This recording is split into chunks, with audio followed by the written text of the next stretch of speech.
bien, salut à toi, c'est Kazad. Et encore une fois, on se retrouve aujourd'hui sur Dragonair et on va faire une nouvelle vidéo. Alors, à la demande de Tidus, ça a été le premier, donc du coup, on m'a réclamé une vidéo avec un thème particulier, comme je vous l'ai proposé sur Discord, hein, puisque j'ai encore accès au serveur test et même visiblement j'ai encore accès au serveur du tournoi. Mais là, pour le coup, je suis sur le serveur test puisque là, j'ai tout le jeu complet, tous les persos, j'ai tous les artefacts, enfin bref, tout y est. Donc, je peux vraiment aller faire des vidéos sur tout et n'importe quoi. Et donc, Tidus me réclamait une vidéo un petit peu plus approfondie sur les équipements mythiques. Alors du coup, on va parler un petit peu des équipements mythiques. On va aller voir ça de plus près. Alors la vidéo, elle va s'articuler en, je dirais, en trois parties. On va faire d'abord une petite présentation rapide des équipements, des différents équipements mythiques qu'on peut avoir selon les donjons. En même temps, je vais vous donner un petit peu mon avis sur ces équipements et sur, on va dire, leur utilité, si c'est vraiment, ça vaut vraiment le coup de les utiliser, dans quelle situation. Ensuite, je vais vous présenter des tests que j'ai fait avec un perso, avec donc les différents équipements. J'ai choisi Garika pour l'occasion. C'est pas vraiment important, hein, le perso en question. Après, il est, je dirais que enfin, si ça a quand même une importance, mais disons bon, je vais faire des tests avec un autre perso, ça n'empêche pas, comment dire, d'arriver aux mêmes conclusions. Et enfin, je vais vous parler de l'artefact que j'ai utilisé sur Garika, puisque du coup, il fait partie du stuff que j'ai utilisé et qui est hyper intéressant aussi. Alors, on va aller dans les donjons. On va commencer par le donjon du venin. Donc, on a 4 paires de 4 types de gants plutôt que l'on peut avoir sur le donjon du venin. Alors, ce que tout le monde va chercher en général, c'est celui-ci. Donc, alors en français, je sais plus comment ça s'appelle, mais je vais appeler ça les gants carnage. Je sais pas si c'est en français c'est carnage aussi. Alors clairement, c'est voilà, tout le monde, on va tous les chercher pour la majorité des personnages. Pourquoi? Parce que ça permet d'appliquer 35% de dégâts en plus, de dommages en plus, sur un ennemi qui a sa défense diminuée. Sachant que la plupart du temps, on va timer nos persos pour qu'ils ulti juste après avoir posé le break def. Ça veut dire qu'on va faire 35% de dégâts supplémentaires au moment de l'ulti et pendant les 9 à 10 secondes où le break def va être actif sur l'ennemi. Voire peut-être même plus, parce que vous savez que maintenant vous avez un artefact, espèce de coquillage, alors je sais plus comment il s'appelle, c'est le conche, je crois qu'il s'appelle en français, qui permet donc de poser un break def 2 également. Comment dire, quand vous avez des personnes qui posent des debuffs, vous leur mettez pas de précision, comme ça vous êtes quasiment sûr que l'ennemi va résister à ces debuffs. Et justement, c'est là qu'on enseigne le coquillage en question. C'est-à-dire que quand l'ennemi résiste à un debuff, automatiquement, le coquillage applique une pénalité de défense 2 à la place. Donc là, ça vous permet de coller un break def 2 sans avoir besoin de précision. Avec un perso du coup qui peut tabasser et en même temps coller un break def 2. Donc c'est super pratique. Ce qui fait que si vous avez à la fois dans votre team la dépouille de la sorcière, vous avez ce coquillage, et vous avez en prime un autre perso, on va dire que allez, soyons fous, on a mis 3 break def, il y a là aussi la couronne qui met le break def 1, ça vous fait 30 secondes où les gants là en fait ils vont pouvoir être efficaces. Enfin, ils vont pouvoir faire 35% de dommages en plus. Pendant 10 secondes, vous allez faire 35% de dommages en plus sur un break def 2, et pendant 20 secondes, pardon, et pendant 10 secondes supplémentaires, vous allez faire 35% de dommages en plus sur un break def 1. Donc effectivement, ça fait une grosse différence. Il faut, enfin, ça paraît peut-être pas grand-chose comme ça, mais sur des combats qui durent dans le temps, la différence est énorme. C'est énorme. Ça fait vraiment, c'est vraiment quelque chose d'énorme. C'est pour ça qu'on va toujours chercher à avoir ces gants-là. C'est pour ça que beaucoup de joueurs, tout le monde, je pense, se plaint du fait que sur ces équipements mythiques, on ait des stats flat. Parce que c'est vraiment horrible de farmer pendant je ne sais pas combien de temps, de gaspiller des dizaines et des dizaines de pains là, de stamina, pour au final se retrouver avec un gant et récupérer un vieux HP dessus ou je ne sais quoi. C'est vraiment la misère. Donc bon, voilà déjà pour celui-ci. Donc ça c'est vraiment celui-là, sauf si vous avez des stats flat, mais sinon si vous récupérez quelque chose avec attaque pourcentage, vous le gardez, crit rate, là vous le gardez sans hésiter, crit damage, vous le gardez également sans hésiter, sauf si vraiment vous en avez d'autres à côté et que celui-là il a des substats qui sont pourris quoi. Et même si vous avez un pourcentage de def et un pourcentage de vie, gardez-les quand même parce que des fois il peut vous être très utile sur certaines personnes quand vous avez besoin de leur booster leur défense ou de leur booster leur vie. Le deuxième qu'on va chercher très régulièrement, c'est celui-ci. Finalities Admonition, là. Je sais plus comment il s'appelle en français, c'est pareil. Mais en fait, c'est un petit peu le pendant du Carnage, mais en version continue.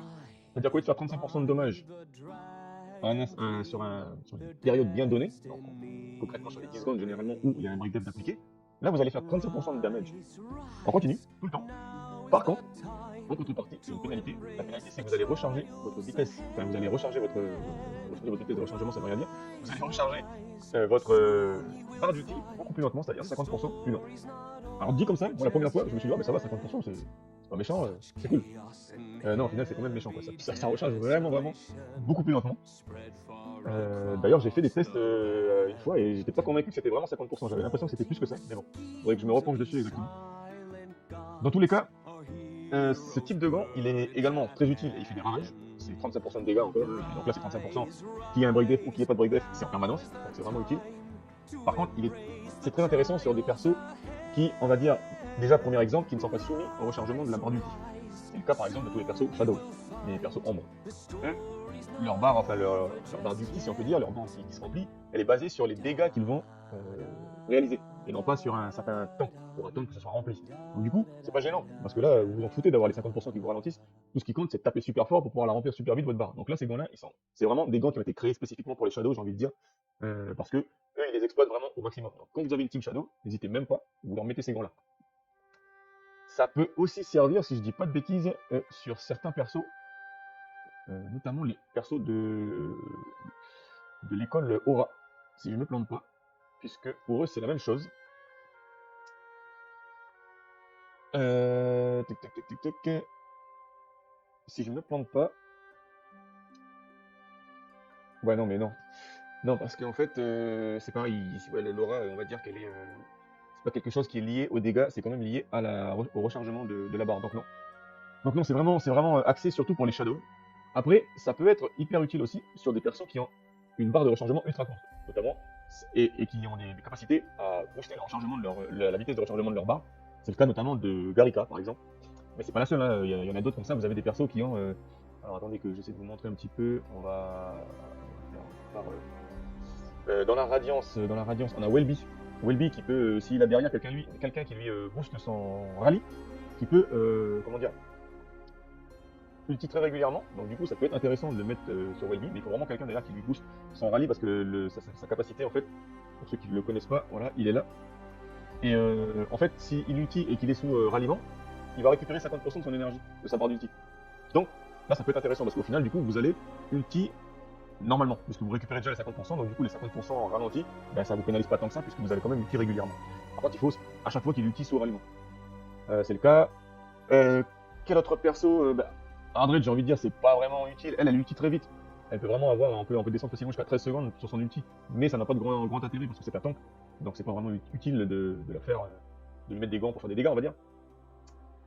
Il y aurait peut-être Lurentil aussi, il peut descendre facilement jusqu'à 15 secondes, mais bon, je suis pas convaincu que ce soit très pertinent sur lui. Ensuite, on pourrait peut-être regarder qui y aurait, je crois que dans les Lightning, dans les électricités, il me semble qu'il y en a aussi, mais c'est pareil, c'est un tank, je crois, qui ulti assez vite.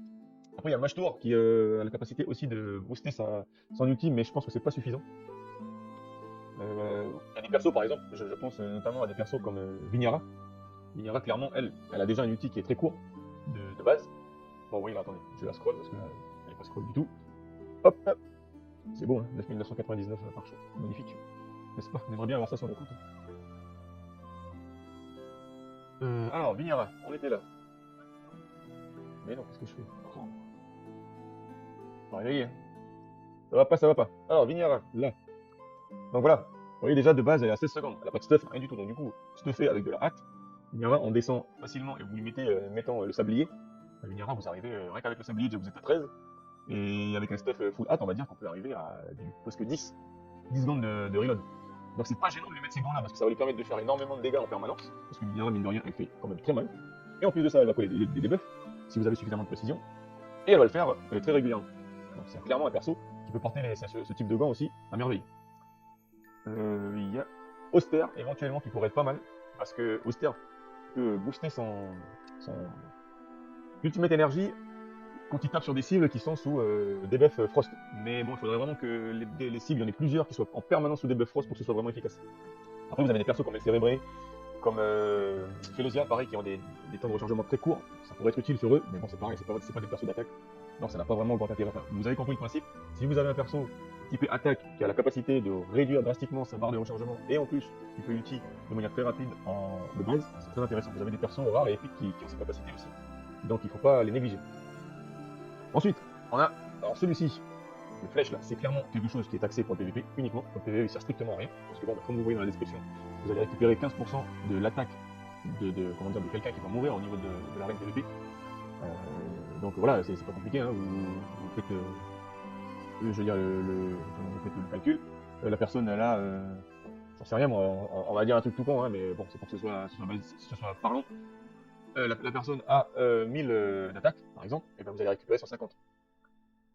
Dans un maximum de 300% de votre propre attaque. Donc, si 300% de votre propre attaque, ça fait moins de 150, vous ne pourrez pas récupérer 150. Si admettons 300% de votre propre attaque, ça fait 120, et bien vous allez récupérer 120. Ça, c'est à chaque fois qu'il y a quelqu'un qui meurt en PvP. Alors après, la bonne question, et ça, malheureusement, je ne sais pas comment avoir l'information, parce que c'est impossible de le tester, malheureusement, c'est de savoir si ça prend en compte l'attaque de base, donc ce qui est écrit en blanc là sur la fiche du perso, ou si ça prend en compte l'attaque totale, une fois qu'on a stuff le perso. Et éventuellement même l'attaque, si quand il est mort, il était sous buff. Ça, je ne sais pas. On ne peut pas le tester parce que pour le tester, il faudrait pouvoir faire des tests en arène, mais c'est compliqué de faire des tests en arène et de pouvoir regarder en même temps à la fois les dommages et voir comment qui récupère. Enfin, c'est compliqué, je vois pas comment on peut le faire en fait. Donc bon, honnêtement, c'est très très rare de voir des joueurs qui jouent avec ces gants-là. Moi personnellement, je les utilise jamais parce que ce soit ceux-là ou ceux-là, ils sont très efficaces partout, que ce soit PvP, PvE. Celui-ci, déjà, c'est vraiment un truc de niche, c'est que pour le PvP. Et en plus de ça, voilà, il y a trop d'incertitudes dessus. Donc honnêtement, je vous conseillerais plutôt de le laisser de côté. C'est vraiment pas utile. Vendez-le, ça vous fait de l'argent pour améliorer les autres pièces. Celui-ci, il est, je dirais, il peut avoir une certaine utilité. Donc là, clairement, c'est pareil, hein, c'est clair dans la description. Pour chaque point de hâte que vous allez avoir, ça va vous faire gagner 15 points d'attaque.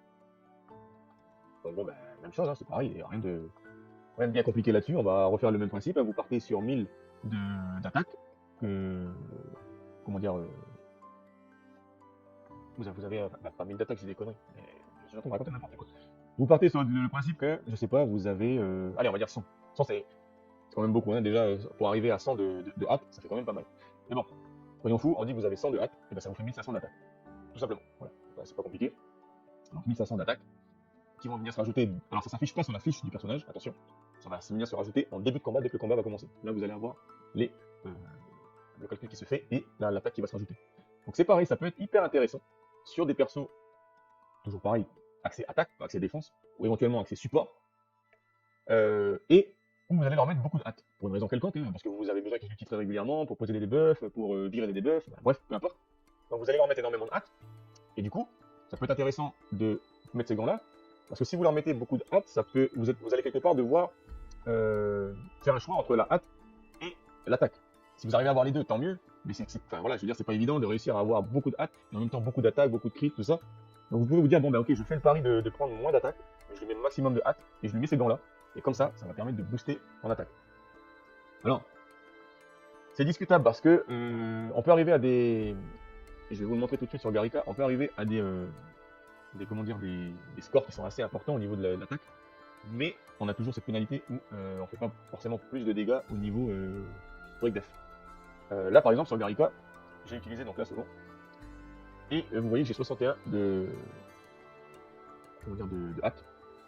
Donc en gros, là si on en fait 61, si je fais 61 par 15, ça lui rajoute 915 d'attaque. Et donc là, à la 3427, non, la 3427 d'attaque, avec le stuff que je lui ai mis. Donc si je fais, on va dire 3427 plus 915, ça me fait passer à 4342. Donc c'est pas négligeable, ça lui permet de passer les 4K. Et en plus de ça, ici j'ai rajouté, dans cet artefact, on verra par la suite, qu'il a lui aussi fait des merveilles au niveau de l'attaque. Donc vous voyez, c'est pas négligeable. À partir, on va dire, je dirais, en dessous de 60, ça sert à rien d'utiliser ces gants, parce que c'est vraiment pas suffisant. Par contre, à partir de 60, à partir du moment où vous arrivez à récupérer aux alentours de 1000 d'attaque, ça peut être intéressant. Plus de 1000, bon ben là, voilà. Mettons que vous lui mettez le sablier, là, il est où le sablier? Pas le sablier, parce que le sablier, il rajoute pas... quoique, il faut voir, faudrait faire des tests. J'ai pas fait les tests, mais il rajoute de la hâte, mais après, enfin, une fois que le combat a démarré. Donc il faudrait faire le test, je sais pas. Là, voilà, vous lui mettez la corne, 121, donc déjà, elle va ulti hyper rapidement. Et là, elle a 7, 3, 13, 4, 1, 8, 1. Et en plus de ça, là pour le coup, au lieu de lui mettre, on avait dit quoi, 915, donc là on est passé au double, donc ça va faire du 1830. Plus 1830 d'attaque, c'est pas dégueulasse du tout. Alors là, bien sûr, hein, vous fiez pas, parce que là, il n'y a pas du tout de crit rate et tout, j'ai pas trop pris le temps de faire un perso vraiment abouti. Mais dans l'idée, vous voyez comment ça peut fonctionner au niveau de l'attaque avec ses gants. Donc voilà pour les gants, hein, comme je vous disais, les deux à privilégier, c'est ceux-là. Celui-là, vous pouvez l'oublier. Et celui-ci, c'est vraiment, selon la situation et selon le perso, il peut être utile, il peut avoir une certaine utilité.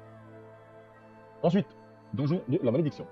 Alors là, c'est pas compliqué, clairement, il n'y a que ça qui vous intéresse. Lui, il est clairement axé pour tous les healers et pour tous les tanks.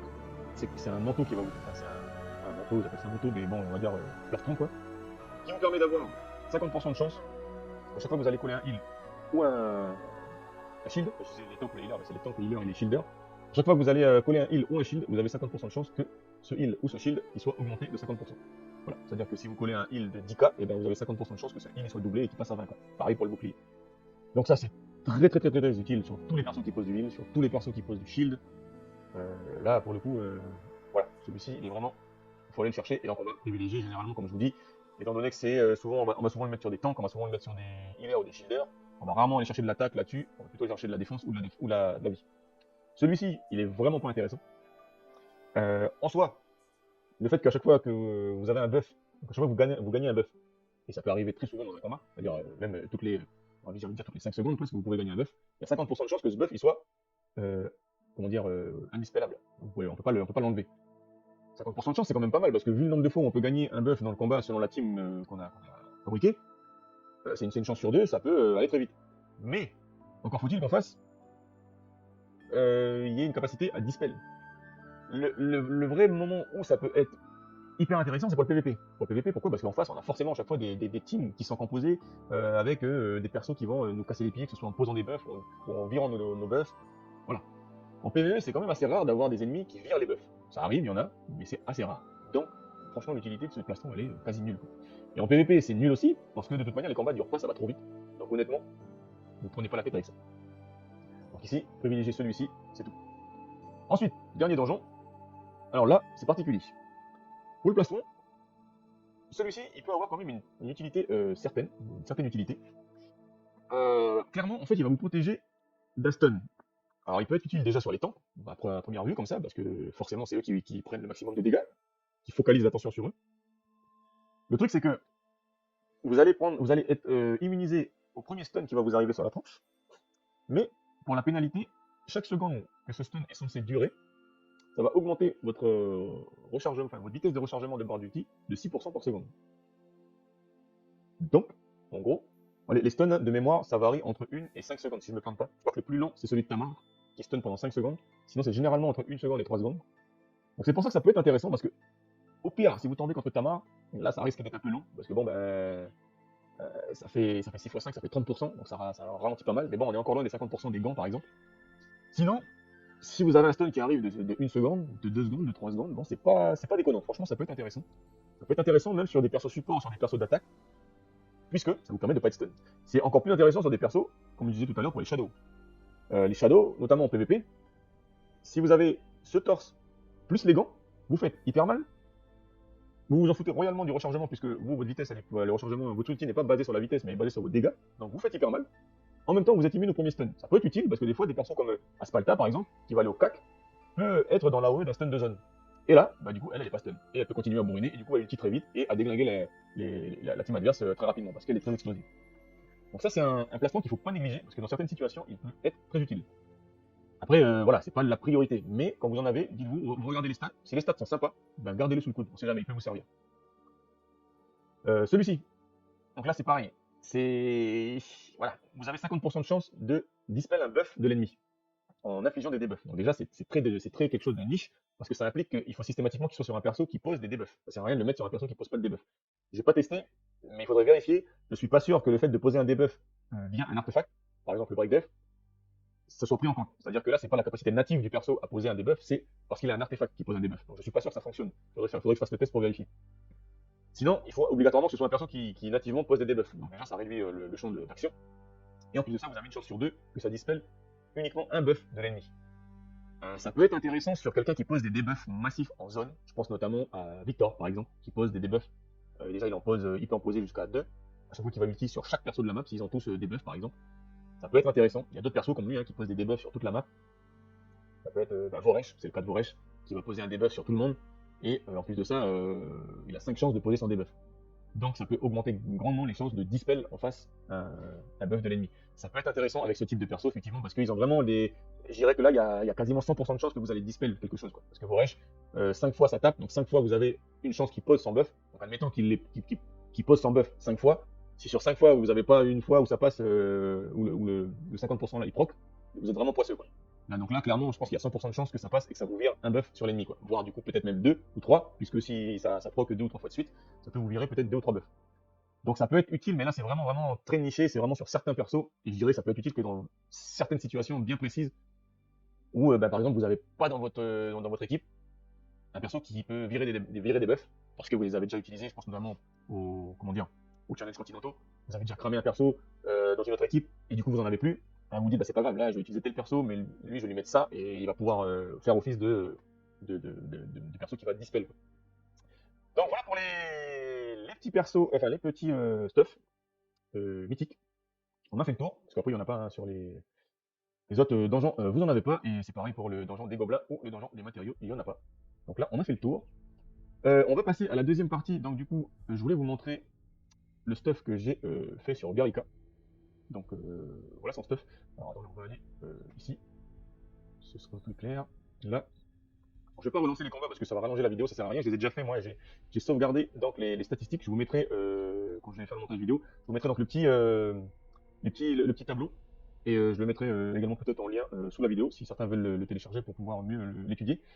Donc en clair, ce que j'ai fait, c'est que je suis parti sur une base, j'ai fait un test avec un mannequin et un test avec 5 mannequins, tout simplement parce que, toujours pour faire la différence par rapport au zonage, j'ai pris 2 minutes de combat et niveau des mannequins, 195, niveau max. Voilà, à chaque fois, les combats ont été faits comme ça. Il y a eu une petite différence à un moment, mais je vous en parlerai plus tard.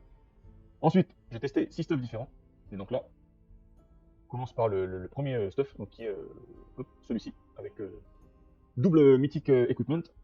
Donc, sur tous les autres sets, sur tous les autres stuff, je suis parti avec le set l'émissaire là, celui-ci.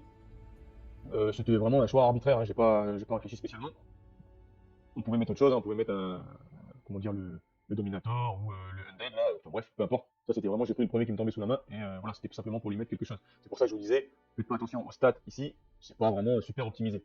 L'idée c'était de prendre une base et de là jongler un peu avec les trucs mythiques. Donc j'ai fait un stuff avec 2 pièces mythiques, où là j'ai utilisé est-ce que je vous en ai parlé d'ailleurs? Non, j'ai pas fini, non, j'ai pas fini, j'ai des bêtises là. J'ai pas fini, je dis des bêtises. J'ai pas fait le tour sur les. Bon, c'est pas grave, on va rester là parce que là, ils y sont. Allez, hop. J'ai pas fini de vous montrer les derniers sets. Donc il y avait celui-là qui est pour le stun. Il y avait l'autre là, je vous en ai parlé déjà, celui-ci pour le dispel. Mais il y en avait encore deux. Non, c'est pas celui-ci, c'est celui-ci. Il y avait celui-là. Donc celui-là qui vous permet de dispel un debuff de vous-même à chaque fois que vous allez caster votre ultimate. Donc ça c'est pareil, c'est vraiment ça va être utile uniquement sur des persos qui ont un reload ultra rapide. Et je dirais avec le sablier en prime, de manière à voilà, vous allez caster votre ultimate très vite, ce qui va vous permettre à chaque fois de virer un debuff sur vous. Ça peut être utile quand vous en avez plusieurs. Et notamment ça peut être utile sur des persos qui vont healer ou sur des persos qui vont avoir un côté support, un support défensif, qui posent des shields, qui font du heal, qui permettent à l'équipe de contre-attaquer. Donc des persos support, mais support plutôt défensif ou même offensif sur ceux qui posent pas forcément des debuffs, mais plutôt des contrôles. Du type cérébré par exemple. Voilà, ça c'est clairement elle, si elle peut utiliser virer un debuff et pour pouvoir derrière ulti plus régulièrement, ça peut être sympa. Sinon pour le reste du temps, franchement oubliez-le, c'est pas très utile, il vaut mieux privilégier d'avoir quelqu'un dans la team qui s'occupe de virer les debuffs de tout le monde, c'est plus utile.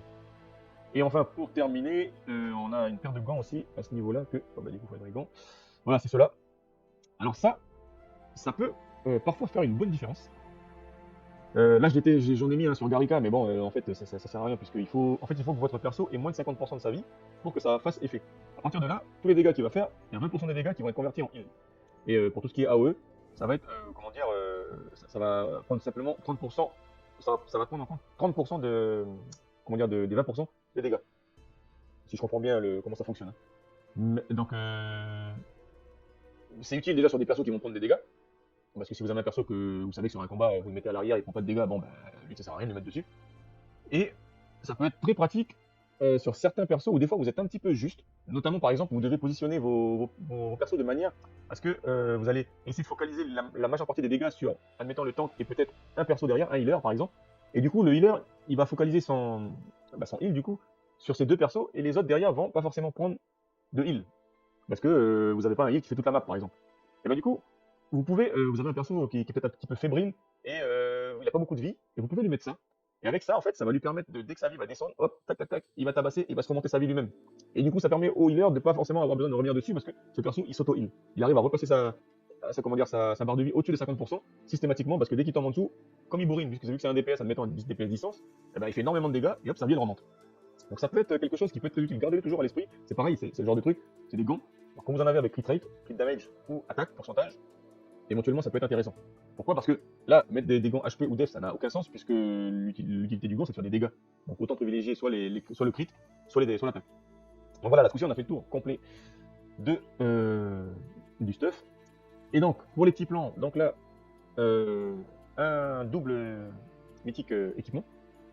Là, j'ai utilisé uniquement le gant qui permet de récupérer donc, de l'attaque par rapport à la hâte. Là, avec le gant, 35% de dégâts en plus sur Break Def. Là, celui justement qui fait du heal, voilà, le test il sert strictement à rien puisque la vie ne descend jamais en dessous de 50%. Celui avec les 35% de dégâts en plus et la pénalité de rechargement. Et là, un double équipement encore, avec ce coup-ci, le torse, incoming pour le stun. C'est pareil, ça n'a pas grand intérêt sur le mannequin puisque on est jamais stun. J'ai pas essayé les autres, c'est pareil, les autres trucs puisque ça n'a pas grand intérêt non plus. Et celui-ci n'a pas grand intérêt sur Garika. Je vais vous mettre afficher les tableaux pour, comment dire, au niveau des... Je vous afficherai le tableau pour que vous puissiez comparer pour voir ce que ça donne au niveau des dégâts. Mais concrètement, celui qui s'en sort le mieux, celui qui fait le plus de dégâts, en clair, c'est la Finality's Admonition, donc celui qui fait 37% de dégâts en permanence. Pourquoi? Parce que comme je vous disais sur Garika, puisqu'elle l'utilise quand même assez régulièrement et qu'elle tape assez vite aussi, vous voyez qu'elle a quand même une vitesse d'attaque là qui hop, on va le voir là, 1,70, donc c'est pas mal, c'est pas non plus absolu, mais c'est quand même pas mal. Ce qui fait que le set qui a fait le plus de dégâts, vous le verrez sur le tableau, c'est le set qui fait 35% de dégâts supplémentaires en permanence avec une pénalité de vitesse de rechargement. Ensuite derrière forcément on a le set Carnage, et on a le set énergie, après, qui récupère de l'attaque par rapport à la hâte qu'on a. Alors, étonnamment, le set qui a fait le plus de dégâts, comme je vous dis, la Finality's Admonition, c'est celui qui est 35% en permanence. Il a fait plus de dégâts, je dirais, sur chaque attaque, c'est-à-dire l'attaque basique en crit, le battle skill pareil, et l'ultimate pareil, en basique et en crit. Mais par contre, il a fait moins de dégâts au total, c'est-à-dire sur les 2 minutes. Pourquoi? Parce qu'il aurait fallu que je laisse plus longtemps, peut-être 3 minutes, peut-être 4, voire 5, pour vraiment que ce set puisse s'exprimer. Sur 2 minutes, c'est trop court. Il fait moins de dégâts. Celui qui a fait le plus de dégâts sur 2 minutes, c'est le set, comment dire, Carnage, sur un mannequin, et sur 5 mannequins, c'est le set où on récupère de l'énergie avec la hâte. Alors ça, je pense que c'est aussi en partie par rapport au taux de crit, parce que j'ai pas dû criter le même nombre de fois. Mais sinon, je pense que l'un ou l'autre, ils se valent dans la mesure où il n'y avait pas de break def de poser. Si j'avais mis un perso à côté pour poser un break def, là clairement le set Carnage il passe devant. C'est pour ça que c'est toujours celui-là à aller chercher en priorité. Parce que c'est vraiment celui qui va vous permettre de faire le maximum de dégâts. De toute façon, je vous laisserai regarder le tableau, et comme ça vous permettra de vous faire une petite idée. On va terminer cette vidéo par l'analyse de ce petit artefact qui est juste magique. Celui-ci, le slingshot de Rascal. Et alors je sais pas comment il s'appelle en français. Celui-ci, il est juste énorme. Il a été, je dirais, créé spécifiquement pour des persos de type Garika, de type Sigrid, de type qui encore, enfin tous ceux qui, même Perseus, il est très bien aussi, tous ceux qui font du DPS et qui posent en même temps des debuffs. Quand vous avez des persos qui posent un ou des debuffs et qui peuvent faire en même temps extrêmement mal, cet artefact il est magique. Mais il est vraiment magique. C'est-à-dire que là, vous pouvez négliger totalement l'attaque. Vous allez quand même en avoir un minimum, puisque sur les pièces de 7, il y a toujours de l'attaque. Mais vous pouvez vous faire fi totalement de l'attaque. Vous focaliser sur le crit rate et le crit damage, et surtout sur la précision. Donc là, vous voyez, je l'ai mis à 7, où déjà le torse il est en précision. Après, j'ai essayé d'aller en chercher sur les 2 pièces de 7 là-haut. Ici, j'ai pas été chercher spécialement parce que je crois que voilà, il n'y en avait pas, j'ai pris du crit damage, il n'y en avait pas dessus, donc bon. Mais sinon, vous allez aussi en chercher sur les gants. Et j'ai pas été en chercher sur les runes parce que là, j'ai été chercher la hâte pour pouvoir matcher avec ce gant-là. Mais sinon, clairement, on va dire que vous lui mettez. Alors attendez, crit damage, là, et on va mettre précision. Voilà, par exemple, celui-là, hop, il y a de la précision, plus 24. Donc là, clairement, il y a de la précision partout, surtout là. Les runes, vous lui mettez aussi full précision. Donc déjà, ici, ça veut dire que vous allez chercher la rune précision, là, plus 96. Et là, vous faites pareil, vous allez chercher de la précision en priorité. Là, il y en a 8, c'est pas génial, mais bon, alors, on va essayer celle-là. Tac, 27, voilà, parfait. On arrive à 412 de précision. Eh ben, laissez-moi vous dire que, donc là, c'est pas compliqué, hein. L'artefact, qu'est-ce qu'il fait? Il vous permet de multiplier par 8 votre précision. Enfin, par 8, je dis, on s'entend, hein, par 8 quand vous êtes au max, niveau 20. Donc pour chaque point de précision, vous avez 8 points d'attaque. Donc là, clairement, ben, c'est pas compliqué. 412, ça vous fait 3296 d'attaque en plus. Et ben, 3296, là, vous êtes à plus de 6K d'attaque. C'est vraiment, vraiment pas négligeable. Si en plus, là, ici, comme je disais tout à l'heure, vous avez réussi à faire un combo avec le gant qui vous permet de récupérer de l'attaque sur la vitesse de rechargement, sur la hâte, et que vous avez réussi à faire, vous avez été chanceux, et que vous avez 62 hâte plus 400 ou pas loin de 400 de précision, et ben, sur des persos comme Garika, vous atteignez 7K d'attaque sans problème. Et là, on commence à discuter, là, ça fait mal, ça commence à taper sévèrement. Donc, c'est vraiment un artefact qui est énorme parce qu'il va vous permettre à coup sûr de poser tous vos debuffs, puisque là, vous avez une précision au taquet, et en même temps de bourriner comme un sourd. Voilà, le perso il tabasse quoi. Donc franchement, faites-vous plaisir, ça c'est vraiment un artefact. En plus, c'est pas un légendaire, c'est un épique. Enfin, c'est un légendaire maintenant, parce que les autres sont classés comme mythiques, mais enfin, moi je l'appelle toujours épique par rapport à. C'était à la base des artefacts épiques. Et honnêtement, je dirais, c'est un des artefacts à monter en priorité. Parce que il coûte pas cher à monter et il est hyper, hyper, hyper utile, quoi. Voilà, donc je voulais vous parler, c'était la petite vidéo, donc de vous présenter ces petits équipements mythiques à la demande de Tidus, et en même temps vous présenter un petit peu cet artefact. N'hésitez pas si vous avez des questions, s'il y a des choses qui n'étaient pas claires ou quoi, ou si vous avez des remarques par rapport à votre expérience à vous, vous avez des remarques qui peuvent aider la communauté ou quoi, bah, n'hésitez pas à laisser en commentaire sous la vidéo. Partagez-moi aussi votre expérience et les retours que vous avez pu faire si vous avez eu l'occasion de tester telle ou telle pièce d'équipement. N'hésitez pas à me faire vos retours sous la vidéo, commentez-la. Comme d'habitude, hein, abonnez-vous à la chaîne et likez la vidéo, commentez-la, partagez-la. Hein, comme je le répète, c'est très important pour le référencement des vidéos. Les algorithmes de YouTube ont changé et donc là, c'est vraiment important de mettre un petit pouce bleu, de partager la vidéo si vous pouvez autour de vous et de la commenter. Donc dites-moi ce que vous en pensez. Et puis, ma foi, moi je vous souhaite de passer une bonne soirée. J'espère que cette vidéo vous aura été utile. Et on se retrouve prochainement pour une autre vidéo où on parlera d'autres choses. Je ne sais pas quoi, peut-être on fera un showcase sur un perso en particulier. Donc si vous avez des idées, pareil, mettez-moi sous la vidéo ce que vous voudriez voir apparaître dans les prochaines vidéos ou dans un prochain live. Et j'essaierai de traiter ça avec le plus grand plaisir. Voilà, je vous dis à très bientôt et passez un bon moment sur le jeu. Ciao, à plus!